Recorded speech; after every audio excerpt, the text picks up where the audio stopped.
Hello, thanks for your company this lunchtime. Police have released shocking dash cam footage showing examples of careless and inconsiderate driving on North Yorkshire's roads. Now, there have been 30 fatalities on the county's roads. 20 of those were in just the last 5 months. Police say it's down to what's called the fatal five.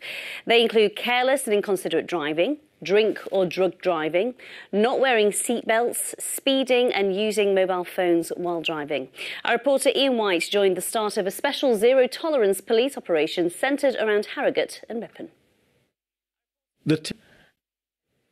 In Bradford, almost 64% of adults are obese or overweight. And going to the gym, well, it can be quite intimidating, can't it, if you're unfit? But now there's a football team tackling the problem head-on. It's called Man v Fat and supports men to improve their health by combining diet advice with a weekly game of footy. Sally Hurst has been talking to some of the players.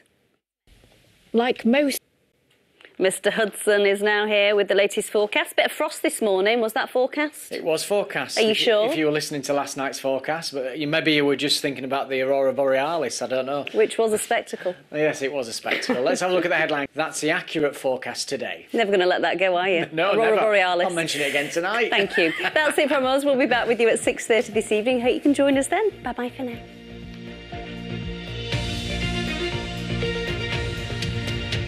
Hello, good evening. Pressure is mounting on Yorkshire County Cricket Club tonight. The chairman, Roger Hutton, has been called to Parliament to answer questions on how the club handled allegations of racism against the former player Azim Rafiq. A number of high-profile figures have also called for action to be taken. So how has it got to this point? Well, Azim Rafiq made more than 150 appearances for Yorkshire and captained England under-19s. A year ago, he made allegations of racial harassment and bullying, with incidents as far back as 2008. The club commissioned an independent investigation and 12 months later published a heavily redacted summary of the report's findings. Now, the report upheld 7 of the 43 allegations, including several incidents of player and former coach using racist language. The club apologised but said last week no one would be sacked. Well, in the last 24 hours, media reports claim that at least one player regularly used a racial slur when speaking to Rafiq, but it was dismissed as good-natured banter. It's led to an outcry on social media. Our communities reporter, Sabia Pervez, has our top story. Our political editor, James Vincent, joins us now. James, we heard the word trust, lack of trust used a lot there. And a number of MPs have criticised Yorkshire County Club's handling of this, including 2 ministers. Yes, Sabia's report there is really important because they're the sort of people that support.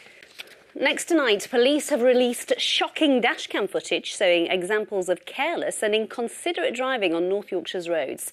Now, there have been 30 fatalities on the county's roads. 20 of those were just in the last 5 months. Police say there are 5 main causes of fatal road accidents. They're calling them the fatal 5, and they include careless and inconsiderate driving, drink and drug driving, not wearing seatbelts, speeding and using a mobile phone while driving. Our reporter Ian White joined the start of a special zero-tolerance police operation centred around Harrogate and Ripon. I'm sure you've heard by now that world leaders are gathered in Glasgow to thrash out a deal to reduce CO2 emissions. People in the Calder Valley say they're still living in fear of flooding. As Phil Bobber now reports, residents of Hebden Bridge are waiting anxiously to see what, if any, action politicians will take to tackle climate change. We've covered many times over the years, haven't we, on Look North, homes and businesses that have been devastated by flooding. So let's have a look now in more detail at what it would mean for rainfall levels here in the Calder Valley if no agreement is reached. Paul has the answers. Why does global warming... There's no agreement made in Glasgow in the next few days. We are on track for something like a 2.7 degree temperature rise compared with pre-industrial levels, which would make those figures even worse. So it's certainly food for thought for residents along the Calder Valley, and it just shows how important it is to get these flood defences right. The introduction of all-lane smart motorways should be halted until their safety can be ensured. That's according to a report from MPs. Now, yesterday, you may remember two families from Yorkshire who've lost loved ones on smart motorways were at a protest in London calling for a complete ban and the reintroduction of the hard shoulder. Our transport correspondent Spencer Stokes is above the M62 in West Yorkshire for us this evening, where we can see that fourth lane is in use there tonight, Spencer.